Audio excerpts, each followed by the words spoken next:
So I went to India and I sat in an ashram for 6 months. I remember going there, and the first day I got there, they said, "Oh, why have you come here?" I said, "Oh, I want to continue this Kriya Yoga and, enter into Samadhi." As though we won't be doing that, but you're welcome to stay for 6 months. And so I had a completely different experience. And I thought I was going to be in some beautiful Shangri-La retreat alongside a river somewhere in the mountains, and there was going to be lovely maidens walking around doing yoga, and I was going to be doing all this meditative, blissful stuff. And when I got there, it was in the worst part of India, Bihar, which even Indians won't go there because it's bandits and poverty, and they still practice infanticide where they kill their female children in that state. And Satyananda had gone there, and he went to the villages and said, "Give me your female children. Don't kill them, give them to me."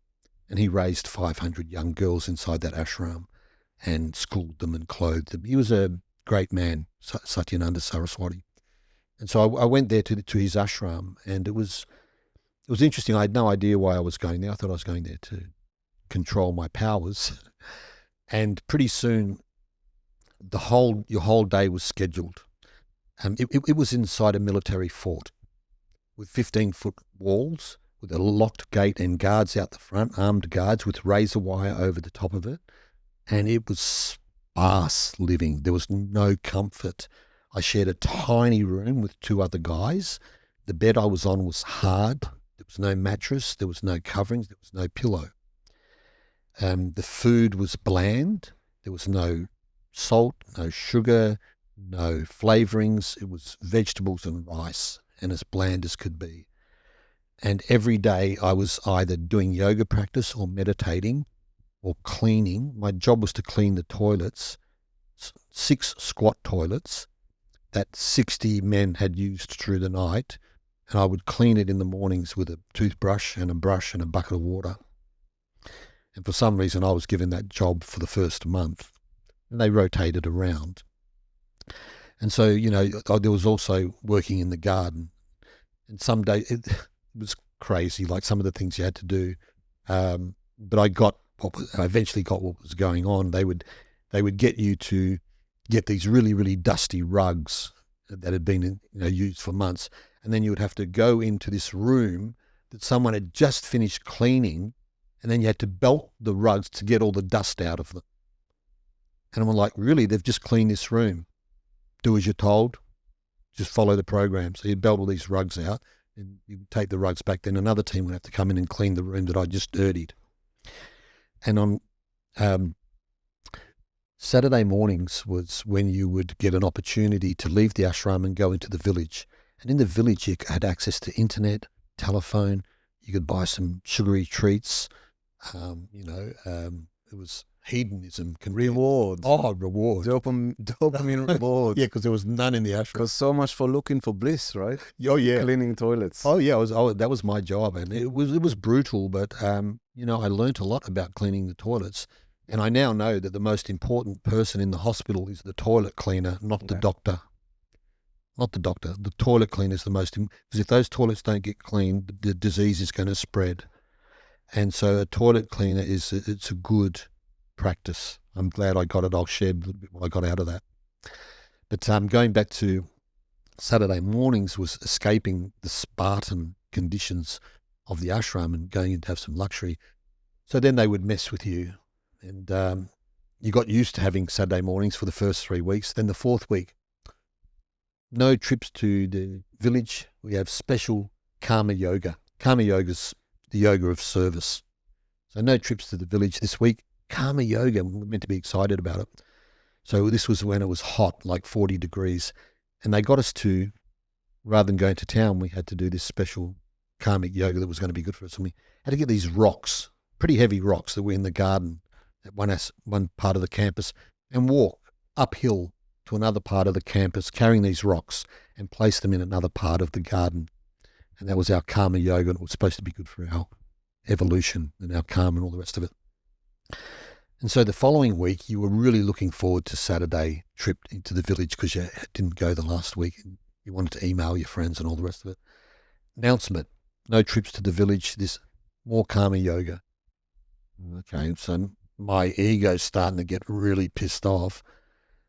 And so they took us to where we'd got the rocks from the week before.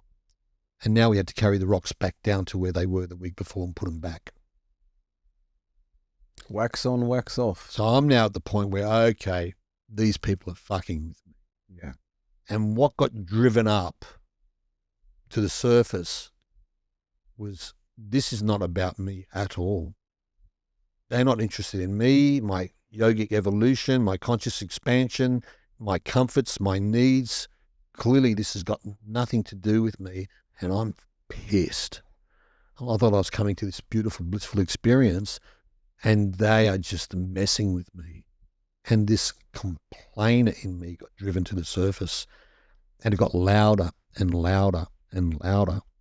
To my only experience was constant complaint. And it was becoming unbearable. I hated every aspect of the program. And I remember one day, and I was just driving my roommates crazy because they didn't have the same level of complaint. And one day I was looking at my program, and there must have been an error because there was a half hour in my program where I wasn't meant to be anywhere doing anything. And I'm like, oh, I get to do something, unsupervised time. And I recognized something, and I thought, this must be a trap. They're setting me up. So I went to the Swami. You always had a Swami that was in charge of your group. I said, Swamiji, I have a big problem. He goes, what's your problem, Peter? I have a half an hour in my program that's unaccounted for, and I'm afraid of it. I don't know what to do with it. He goes, good, I'm glad you brought it to me. We'll give you something to do. And I said, oh, by the way, I have this huge complainer inside of me. He goes, I know you do, Peter. He goes, good work. And I got at that point that the program wasn't about me, my desires, my comforts. And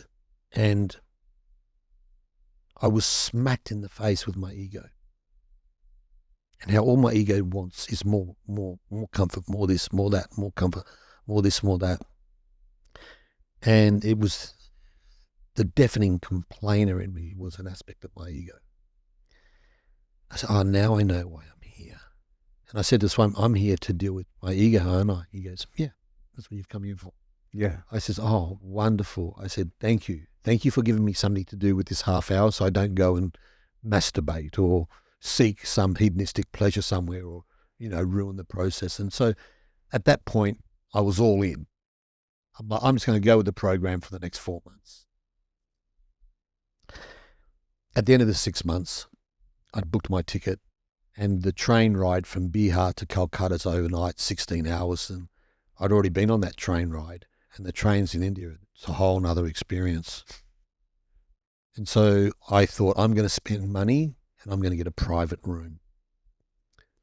Because, on my trip out there, I just had a general cargo, and I had to chain myself to my luggage and sleep with one eye open and shit in a squatting toilet and all the rest of it. It was horrible. I thought, I've got the money. I'm going to buy a private cabin. So I paid for the money for the private cabin. When the time come to, I'm like, free at last, free at last, free at last. And I ran down to the train station. I was so looking to sleeping on a bed with a mattress. Oh my God. And not with anyone else in the room. I was really looking forward for this trip back to Calcutta. The train pulled up at the station. I got on and I walked into my cabin. And there were 8 Indian guys in there sitting on my bed. And I was horrified. So I pulled out my ticket. They couldn't speak English. I'm like, come on, guys, you need to get out of here. Here's my ticket. This is my cabin. Out you get. I was just using, sign language because they couldn't understand me. And they just sat there smiling at me, not moving. Okay. So I'm like, I raised my voice. I stood over my shoulder, my ticket. I'm like, guys, this is my cabin. I'm here to sleep. You need to get up and get out of here. They just sat there smiling at me. And then I saw something. Because the train was packed. I mean, there were people on the roof. Yes. If I kicked them off that bed, they were going to have to sit on the floor. There was nowhere else for them to sit.